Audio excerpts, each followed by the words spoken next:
Bonjour et bienvenue sur le site champagnejayne.com. G'day and welcome to another edition of Champagne Jayne TV. I'm not in Champagne, I'm in England. I'm with multi-award-winning sparkling winemaker Charlie Holland here at Gusbourne in Kent, and we're going to taste some fabulous sparkling bubbles.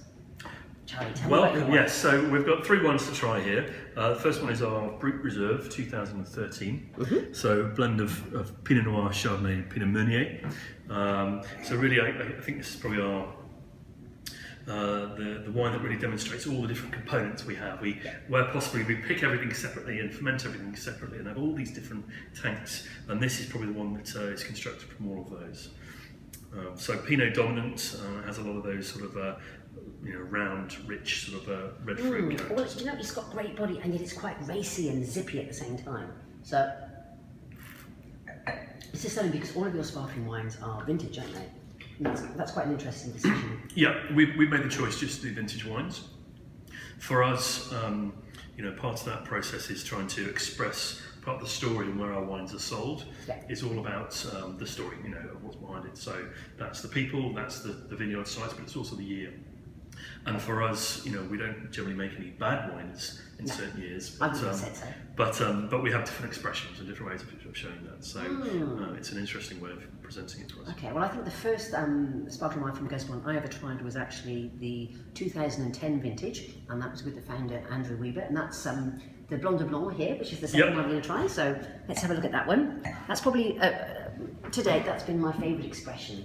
Mine too. It's my favourite one we do, and Chardonnay from the sites we've got here really seems to express itself well. And if the first one is more of our house style, this one is really our sort of terroir, sort of vineyard wine. Now you're taking Chardonnay from both Sussex and Kent in this particular style of wine, aren't you? So tell me a little bit about the difference in those two.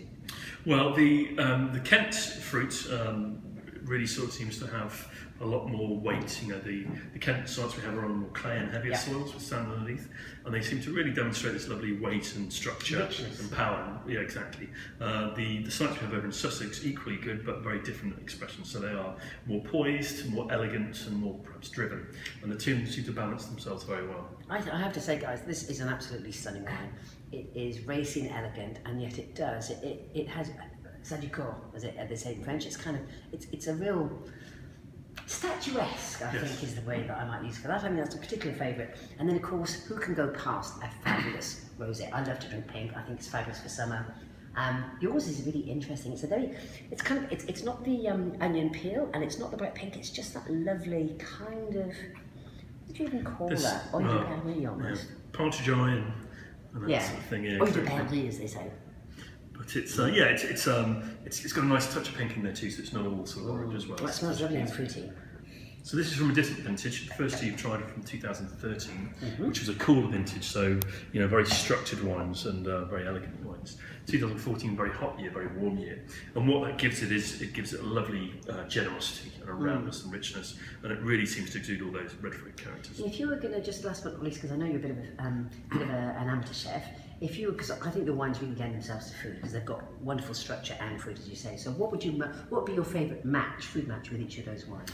I think the Blanc de Blanc is, for me, oysters or scallops, which both of them you get near here. Vegetable, fresh cream. Vegetable oysters, rye-based scallops, perfect. I think the Brut, can be served. It's great as an actual sort of classic sort of.